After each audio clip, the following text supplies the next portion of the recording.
It is finally time for the tier list, version 42. I know it's a little bit late, but that's because balance changes weren't actually until after the World Championship. But now the pros have been able to test out the meta, and as always, their feedback was incredibly helpful in making this tier list. I only made one of these placements. Every other placement was made by the pros. So here's every brawler ranked from worst to best. Kicking us off in the F tier, Hank. No changes were made to Hank this season, and he has now taken Doug's place as the worst brawler in the game. Bonnie is moving from the D tier down into the F tier. Might be a little bit unfair to put Bonnie in the F tier, but her stats are just so weak right now, and there are so many other brawlers that are just better options in literally every situation. Doug is staying in the F tier. He didn't get buffed. I know we're moving him up from the worst brawler, but he has a 100% win rate at the World Championship, so I guess say what you will, Doug.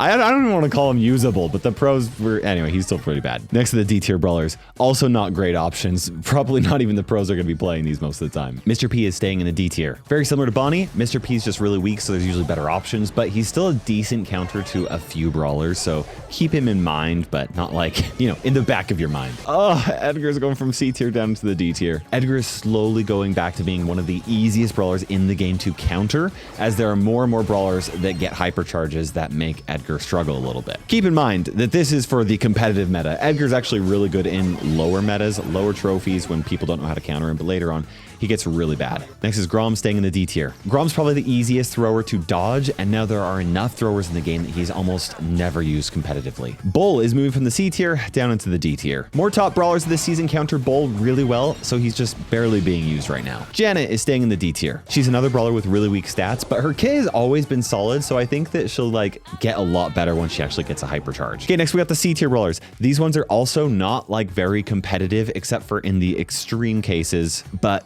they're not very great at the moment.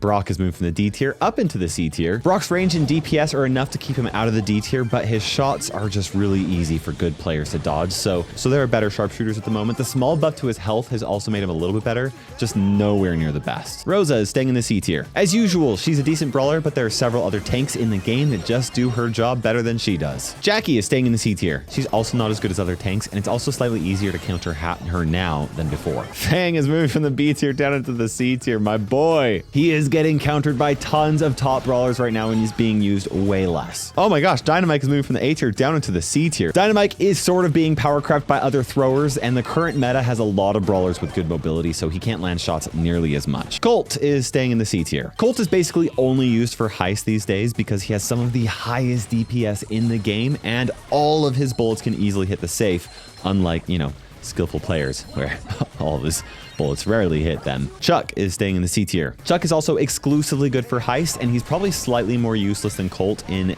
other game modes, right? But at least he's slightly better than Colt in heist where he's used. Miko is staying in the C tier. He's still very debatable, even among the pros. Some of them even put him in the F tier. Honestly, though, I think that when it comes down to all their feedback, it depends on how good you are at timing his jumps, and the pros are very good at that, so he's not used very much competitively because other pros are able to, you know, attack when he's going to be landing. Draco is staying in the C tier. He actually might be a little underrated here because his super is actually pretty good, but he usually has to feed a lot of super to the enemy before he can charge up his super himself because he's close to them, and you get the idea. Eve is also staying in the C tier. She's one of several brawlers on this list that has just really weak stats, but will become significantly better with a hypercharge, I think. Bo is staying in the C tier. We lost the F tier. I'll get him back. Now that everybody's getting hypercharges that increase movement speed, Bo's mines are getting slightly easier to avoid for everyone, and without his mines, he's really just not super strong. So the C tier makes sense for him. BB is staying in the C tier. She really struggles against brawlers that can stun, knock back, or just stay out of her range. So she's slightly worse right now than she was in the last update. Buzz is moving from the B tier down into the C tier. Buzz is another tank that has been hurt by this meta, particularly worse than others, mostly for the same reason that BB has been. El Primo is staying in the C tier. There haven't been any major changes for El Primo, and while he's getting countered a lot, his super will always make him at least usable in some situations. So C tier makes sense for him at the moment. Sam is moving from the B tier down into the C tier. Sam's another brawler like Buzz and BB, and with no buffs this update, He's just being played a lot less. Leon is moving from the B tier down to the very top of the C tier. Despite Leon's long-ranged attack, he's obviously much more of a close-range brawler, and as we've already seen, the top brawlers are making it tough to play any close-range brawlers other than like the absolute best, right? Now it is time for the B tier brawlers. These ones are competitive, though they're not as strong as the A tier or the S tiers. They're usually best for specific game modes to counter specific brawlers, or they're just competitive because they're all-rounders. Maisie is moving from the C tier up into the B tier. She's actually better now than before because she's a decent counter to the best close-range brawlers and still has enough range for other brawlers as well. Nani is staying in the B tier. Nani has one of the weakest hypercharges in the game, but there aren't many brawlers that outrange her, so on an open map, she's still decent if you have pretty good aim. Shelly is staying in the B tier. Nothing changed for Shelly. She's still only used to counter other brawlers with close range, so she's staying in B. Pam is staying in the B tier as well. She's remained in the B tier now for a while, even without a hypercharge, which makes me think that she'll actually be really good once she does eventually get one. But for now, she stays in the B tier. Mortis is moving from the S tier down into the B tier. Mortis's hypercharge kind of broke the game when it was released, and even though Mortis is pretty easy to counter, it's still one of the most game-changing hypercharges in the game. But then the charging rate of his hypercharge decreased, and that toned him down quite a bit. Pearl is staying in the B tier. Pearl's hypercharge is not very good, and she doesn't have the most range, but her damage output is still pretty high, and she can basically assassinate people with her gadget, making her actually a pretty survivable tank to play in Knockout. Griff is staying in the B tier. Very similar to Pam, Griff has been a decent brawler for a long time, and I think that he may even be better than Pam once he gets his hypercharge, since he has one of the best supers in the game. I love playing Griff. I can't wait for him to get a hypercharge. Ems is staying in the B tier. The biggest thing keeping Ems from being in the higher tier is that she doesn't quite have enough range. She plays very well into any brawler with a shorter range than her though, so she stays in the B tier. Terra is staying in the B tier. Same thing about Ems can also be applied to Terra, right? Except Terra's super can be a lot more devastating, especially if it's hypercharged. Chester is moving from the S tier down into the B tier. Chester's first star power got nerfed last update, and it really made a lot of difference for him. He's still a decently strong brawler, especially against close range brawlers, but he's no longer one of the best. Colette is staying in the B tier. She is still one of the best tank counters in the game, but she's not too great against other brawlers. On top of that, she's really only being played in Heist, where she can easily get full value out of her hypercharge. Charlie's moving from the C tier up into the B tier. She received a damage buff to her attack, and while she's still not broken like she used to be, she's actually playable now. Crow is staying in the B tier. No balance changes were made to Crow. He's become pretty map dependent since he's the best at checking grass. His hypercharge has also made him a good Heist brawler, but still not top tier. Lola is staying in the B tier. Her attack is easy to use, she can deal lots of damage, and she actually has some pretty good range. Her super just adds to all of that, so she's still not the best brawler, but you can't really go wrong with her. Barry is staying in the B tier. Barry is a very supportive thrower, so how good he is depends a lot on what his comp is and the map that he's playing on. While he can be just like an absolutely amazing choice in certain situations, he's not as good as other throwers just by himself. Jessie's moving from the A tier down into the B tier. She didn't get nerfed at all, but I guess the way that the meta has shifted just kind of hurt Jessie pretty bad due to some of the top brawlers being able to just really easily deal with her turret. Squeak is staying in the B tier. Squeak honestly might deserve to be higher on this list because of how well he controls his lanes, but he's just too weak to aggressive brawlers for him to be a safe choice. B is moving from the C tier up into the B tier. Currently, the best aggressive brawlers don't play as well into B, so she's significantly better than the last update despite getting nerfed. Mandy is moving from the A tier down into the B tier. Mandy's another brawler that is pretty map dependent, and along with the new meta, she's not being played nearly as much as other long range brawlers. Meg is moving from the S tier all the way down to the B tier. She had to be nerfed a few times after her recent rework to her attack, and now she is finally back to being an average brawler, which is just fine with me. Lou is staying in the B tier. Lou still has one of the best hypercharges in the game, but his main attack is kind of hard to land, and his super is only good on certain modes and maps. Willow is moving from the C tier up into the B tier. She's become a pretty good thrower in this meta since her super can protect her from close range brawlers,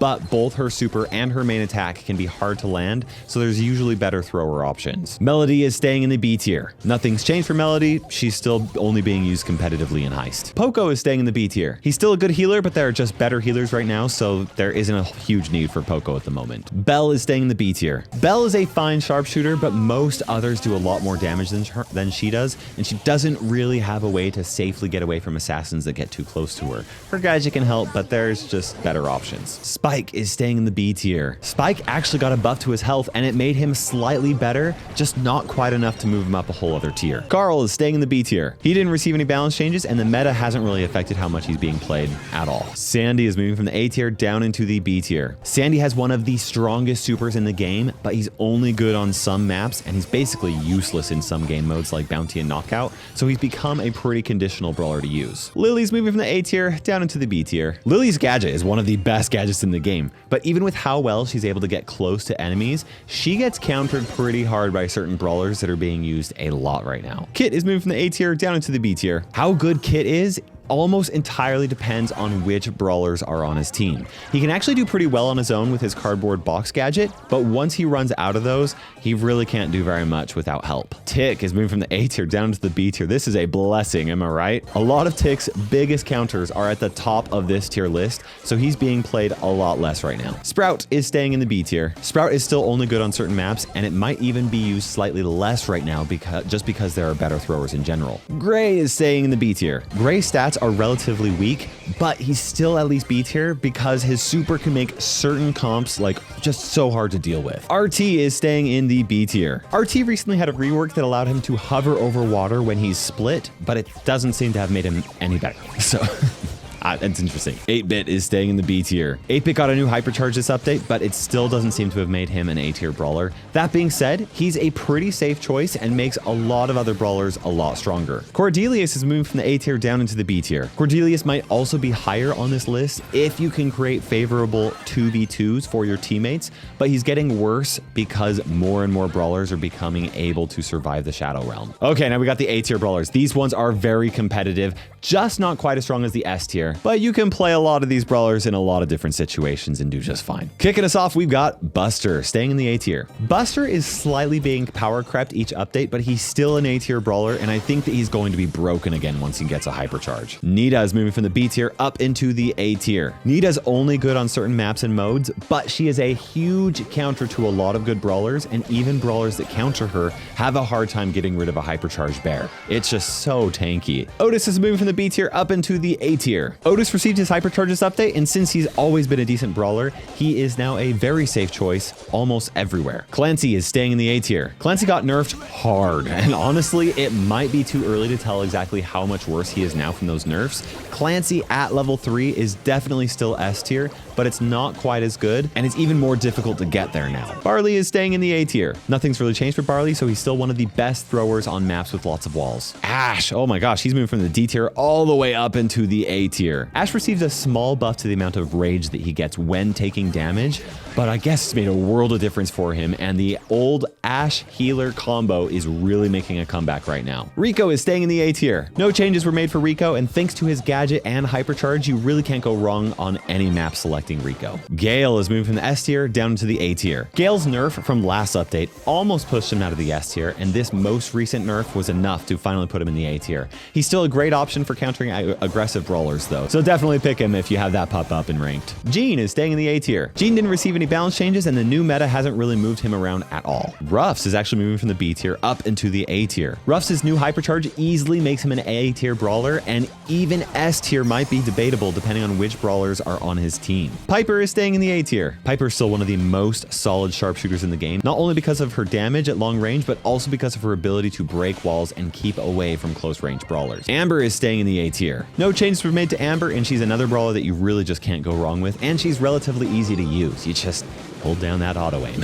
Larry and Laurie are staying in the A tier. Larry and Laurie have been nerfed yet again, and they are still so good. They deal insane damage, they offer tons of map control, and unlike a lot of other throwers, they can shred through enemies at close range. Angelo is staying in the A tier. Angelo is another very good sharpshooter, and the things that really set them apart from others is their high movement speed and their ability to hover over water. Byron is staying in the A tier. Byron is probably the best brawler in the game right now for healing teammates, and he also has the damage speed and range to do well all by himself. Frank is staying in the A tier. Frank has received quite a few nerfs since his rework, and this update was no different. Surprisingly, he's still debatably S tier according to a few of the pros. Penny is moving from the B tier up into the A tier. Penny's hypercharge and the recent buff to her range has made her way better and is now being played competitively again. I've been really enjoying playing Penny a lot. Max is staying in the A tier. Max has always been a great brawler, but what determines exactly how great she is usually depends on the rest of her brawlers and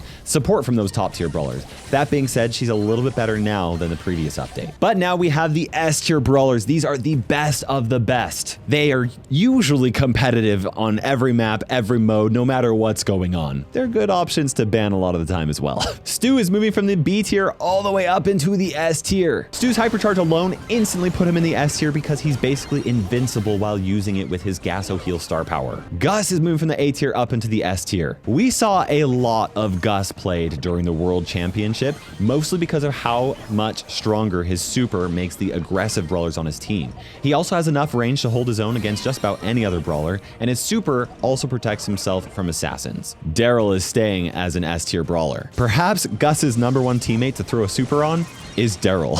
Daryl was instantly put into the S tier when he was able to roll twice, and his hypercharge, along with the current meta, has only made him better, even if it's not one of the best hypercharges in the game. Surge is staying in the S tier. Surge has become S tier since his hypercharge was released, and this meta has only made him better. He's honestly a great counter against aggressive brawlers, even at level 1, and past level 3, he is the best brawler in the game. Juju is starting out her career in the S tier. Unlike most of my tier lists in the past, we've actually been able to use Juju a lot before recording this video, and the pros unanimously agree that she is S tier, which I guess isn't a huge surprise. Turns out she's actually a very high skill cap brawler, and so she doesn't feel incredibly oppressive outside of the competitive meta, but she is very good competitively. Kenji is moving from the B tier up into the S tier, the third best brawler in the game. Kenji was not released the last tier list, and we quickly found out he was not B tier.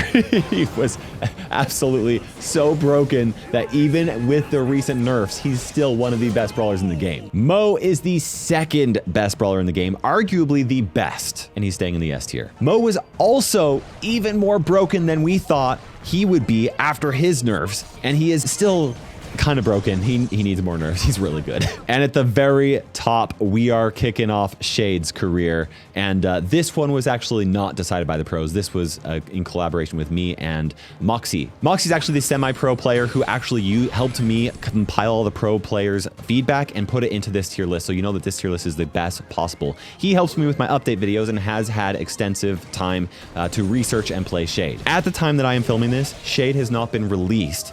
By the time you're seeing this, he'll probably have been released. But also, the pros agreed that he's going to be the most broken brawler, like, out of all of the current brawlers. So I guess we can look forward to that, you know. Past Kairos has no idea how terrible it was. And that is every brawler in the game ranked from worst to best. Leave a comment below with what you agree with and what you disagree with and what really needs to happen to make the game more balanced. Also, if you share this with anybody, grab a screenshot. Hey, just make sure you don't crop my face out there and use code Kairos in the Brawl Stars shop. Once again, a massive thank you to all the pro players who helped make this possible. Their feedback was instrumental in making this tier list as accurate as possible. And a massive thank you guys to you for watching and subscribing. Hey, and there's another video right here that you can check out. It's ready for you to watch right now. Thanks so much for watching. We'll see you in the next video.